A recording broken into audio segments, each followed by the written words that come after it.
சரசு சமையலில் இன்றைக்கி நம்ம பார்க்க போகிறது மீன் குழம்பு.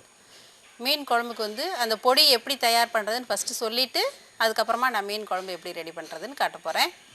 மீன் குழம்பு பொடிக்கு தேவையான பொருட்கள் இப்போ நான் சொல்ல போகிறேன்.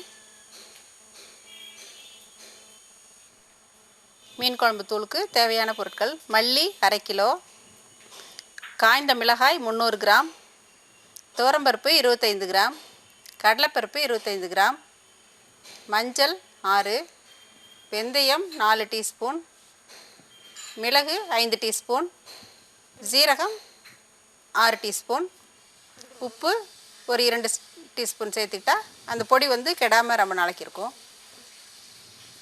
இப்போ இதை வந்து வெயிலில் நல்லா காய வச்சுட்டு பச்சையாகவே நம்ம அரைச்சி வச்சுக்கணும். வறுக்க வேண்டியதில்லை. அப்போ தான் அந்த மீன் குழம்பு வந்து நல்லா டேஸ்ட்டாக நல்லாயிருக்கும் பச்சை தூளாக போடுறப்ப. மீன் குழம்புக்கு தேவையான பொருட்கள் இப்போ பார்ப்போம். மீன் 1/2 கிலோ, வெந்தயம் சிறிதளவு, கருவேப்பிலை சிறிதளவு, சின்ன வெங்காயம் 1/2 கப், தக்காளி 1, உப்பு தேவைக்கு, பச்சை மிளகாய் 2ஆக கீறியது 2. அடுத்து நல்லெண்ணெய் தாளிக்கிறதுக்கு வந்து மீன் குழம்புக்கெலாம் நல்லெண்ணெய் விட்டால் தான் நல்லா டேஸ்ட்டாக இருக்கும். அப்புறம் தேவையான அளவு தூள், மீன் குழம்பு தூள், மஞ்சத்தூள், புளி நல்லா ஒரு எலுமிச்சை அளவு, 1/2 கிலோ மீனுக்கு வந்து ஒரு எலுமிச்சை அளவு இந்தளவு போடணும். தேங்காய் 1 மூடி, சின்ன வெங்காயம் 10, சோம்பு. இப்போ இந்த 3ஐயும் நம்ம ஒன்றா வச்சு அரைச்சிக்கணும். தேங்காய் சோம்பு போட்டு அரைச்சிட்டு சின்ன வெங்காயத்தை கடைசியாக மிக்சியில் ஒரு ஓட்டு ஓட்டிடணும். அரைச்சிட்டு இப்போ மீன் குழம்பு தாளிக்கலாம். இப்போ தேங்காயை இந்த மாதிரி பேஸ்ட்டாக அரைச்சி வச்சிட்டோம். புளி கரைச்சி வச்சாச்சு. இப்போ இந்த புளி கரைசல் வந்து தேவையான அளவு இதில் நம்ம ஊற்றிக்கிறோம். ஊற்றிட்டு இப்போ இதுலேயே மீன் குழம்புக்கு தேவையான அளவு தூள் போட்டுக்கிறோம். பருப்பு எல்லாம் போடுறதுனால காரம் கொஞ்சம் இந்த தூளில் வந்து கம்மியாக தான் இருக்கும். அதனால் அவங்கவுங்க தேவைக்கு தகுந்த மாதிரி நம்ம காரம் ஆட் பண்ணிக்கலாம். உப்பு இதிலே போட்டுடலாம். உப்பு அவங்கவுங்க தேவைக்கு தகுந்த மாதிரி போட்டுக்கலாம். மஞ்சத்தூள்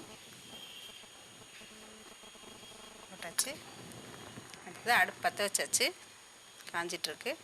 இப்போ நல்லெண்ணெய் இதில் ஊற்றிடுறோம். குழம்பு நமக்கு எந்த அளவுக்கு திக்னஸ் வேணுமோ அந்த அளவுக்கு தண்ணி விட்டு நம்ம இந்த மாதிரி கரைச்சி எடுத்து வச்சுக்கணும்.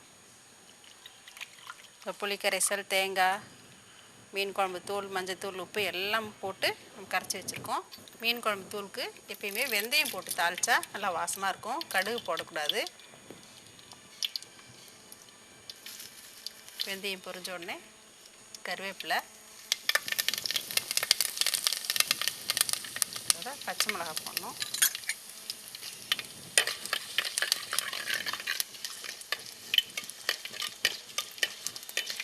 பச்சை மிளகாய் வதங்கிட்டு இருக்கும்போதே சின்ன வெங்காயம். இப்போ மட்டன் சிக்கனுக்கெலாம் வெங்காயம் தக்காளி அதிகமாக போடுவோம். ஆனால் மீன் குழம்புக்கு வந்து ரொம்ப அதிகமாக வேண்டியதில்லை, கொஞ்சமாக போட்டால் போதும்.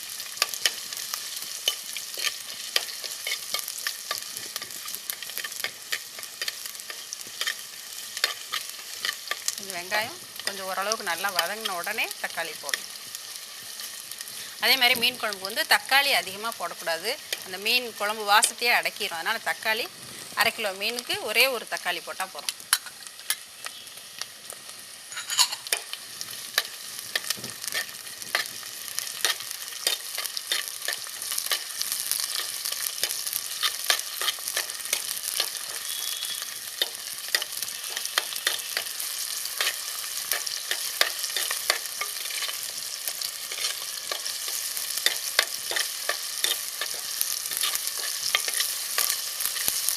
இது நல்லா வதங்கிடுச்சு. இப்போ இந்த நம்ம அரைச்சி வச்சுருக்க புளி கரைசல் கலந்தது எல்லாத்தையும் இதில் ஊற்றிட்டு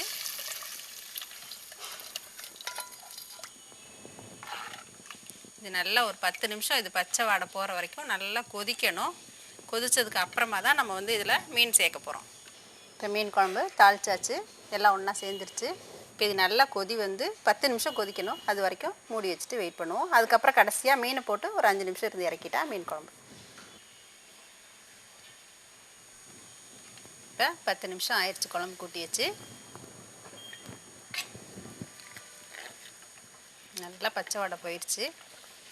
இப்போ நம்ம மீன் பீஸ்லாம் இதுக்குள்ள போட்டுடலாம்.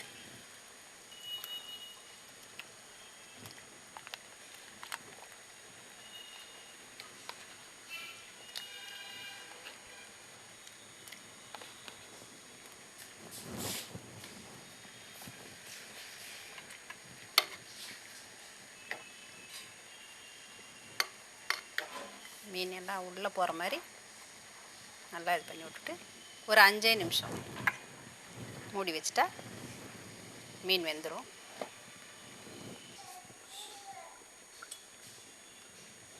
அஞ்சு நிமிஷம் ஆயிடுச்சு. நல்லா கொதிச்சு மீன் வெந்து இப்போ ரெடி ஆயிடுச்சு. அடுப்பை நிப்பாட்டிடலாம். அவ்வளோதான்.